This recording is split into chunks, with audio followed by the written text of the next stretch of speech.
for a moment that it's January 12th, 2010.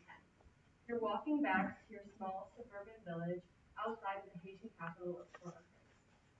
You're walking back to your home when all of a sudden the ground is suddenly jerked out from beneath you and you're standing there in a standing there when the world around you crumbles.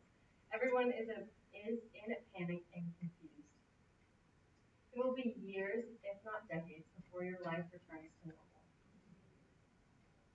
This is Haiti after the 7.0 magnitude earthquake in 2010.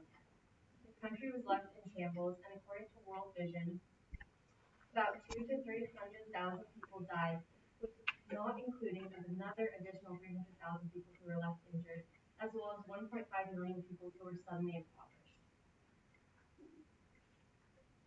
Now, not including the devastating earthquake and the fact that Haiti was one of the most poor countries in the world before the earthquake, the country suffered even more economically, politically, and also in infrastructure and progress related sectors. Naturally, large nations such as the US rushed in with aid to help the nation as it struggled. This foreign aid and humanitarian aid helped dramatically, and without it, even more people probably would have suffered.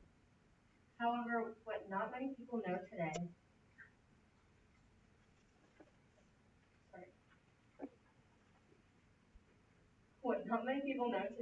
is that 11 years later, a lot of this aid is still being rushed in. And while about 3 years after the earthquake happened, this aid was necessary and helpful and needed to prevent further disasters caused by the earthquake, this prolonged aid can have devastating effects. It has created an economy that is reliant on foreign aid. So whether or not the people in Haiti want to rely on aid anymore because it was poured in so heavily after immediately needed, the economy is reliant upon it. So even if they wanted to get rid of it, they couldn't because it's the only way that they can survive. All right. So my question that I want to ask you guys is how can we as a first world country address immediate humanitarian issues while bringing in aid, but also not stifle the eternal economic progress that is needed to make sure that countries prosper. Okay, so first I'm going to start with what we can agree upon. So as a first world country, we do have two things that we can hold. The first one is that immediate humanitarian aid is both necessary and helpful. Additionally, we can agree on that we have an obligation as a wealthy nation to help those developing countries that have issues such as earthquakes or other natural disasters. So we have an obligation to assist these nations. However, I want to ask you guys the question, when does helping hurt? So I addressed this earlier, but when does that line cross over from when humanitarian aid is helpful and when it stifles economic progress? All right, so the answer to this is that we as first world nations and other nations that have the ability to help nations in distress, when the crisis is over, we need to back out to make sure the community is able to sustain itself. However, backing out doesn't have to look like completely taking our hands off of the issue. It can look like several different things. So that's what I'm going to address in this project through three different ways. So the first way is going to be defining the distinction between humanitarian and developmental aid. So this is humanitarian aid, developmental aid.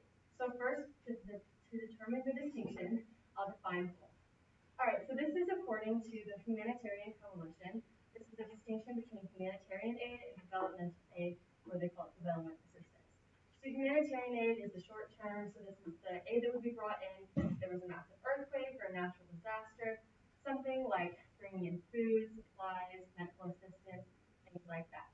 Development aid or development assistance is going to be more long term. In this case, it's a lot more brought in long term in developing countries, so third world countries.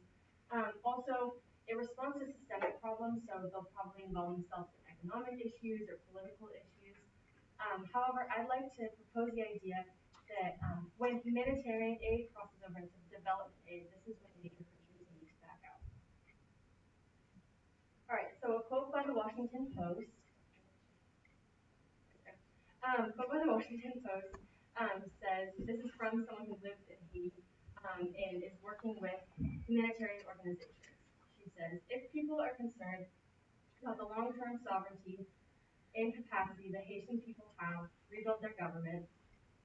develop their own resources, we recommend against large charities that are blind to the issues that are actually happening on the ground. Okay, so this brings me to my second point. Humanitarian organizations need to develop, when the crisis is immediately over, humanitarian organizations need to transition more into support and training aid. All right, so developmental health is only helpful but when it is brought through within. So according to, I'm going to have a hard time pronouncing her name, but she is a Nigerian advocate, part of the World Trade Organization, Ngozi Okonjo-Iweala. She says that in order to do, she's talking about Africa and humanitarian aid, but she claims that the best way to help the African government is to invest and do business there and work with local partners to make change. So these organizations would employ people from within and stimulate internal economic growth. All right, so a good example of this is the school. So there are many organizations that will build schools in developing countries such as Africa and countries in South America, as well as islands like Haiti.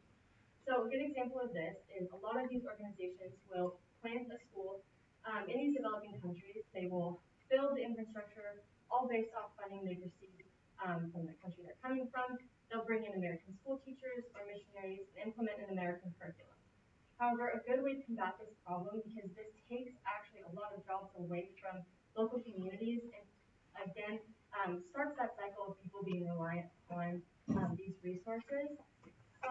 So instead, it would be more helpful to start the construction process using local construction companies, teaching people how to build things, getting them the construction license, using local teachers, maybe even using a local curriculum, and using pretty much all local administration.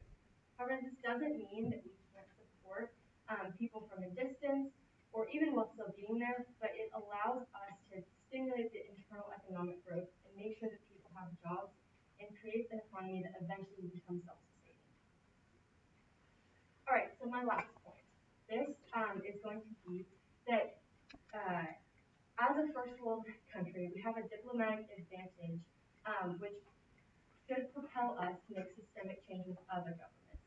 So the United States, as many of you know, engages in a lot of foreign affairs projects, but we can use this upper hand and our hand in diplomacy to contact these other nations and create growth from within. So a lot of countries in developing worlds are aware of their poverty issues, but don't necessarily have the best ways to fix it, or are detached from actually what's really going on in their country. So if the U.S. or other major first world countries is able to step in using their diplomatic advantages, bringing in lawyers, teaching people about democracy, we may be able to combat the issue of poverty from within. So, according to the Morgan Institute, which is a humanitarian organization that actually works to do just this, to stimulate economic growth and to diminish the cycle of poverty through government, these are some ways that they operate. So I'll just go over these very briefly. The first one is going to be through congressional relations. They also want to mobilize the U.S. government, educate the people what's really going on, educate the U.S. government into what is really going on, and also the issue message. So they're just really bringing awareness to this issue. All right, so how can we help? All right, how can we help? So like I mentioned, the Morgan Project is a great way to get involved if you're looking to combat global poverty through government systems. Also, Habitat for Humanity is a really great humanitarian organization that is really responsible for a lot of that immediate humanitarian aid, but they do a really good job at making sure that the long-term effects are positive for the nation. All right, so in conclusion, there is a massive issue globally of humanitarian aid being misused. However, it's possible to correct these using the 3 points that I went over. So with this system, countries like Haiti, even after incredibly devastating natural disasters, have the ability to grow and to prosper.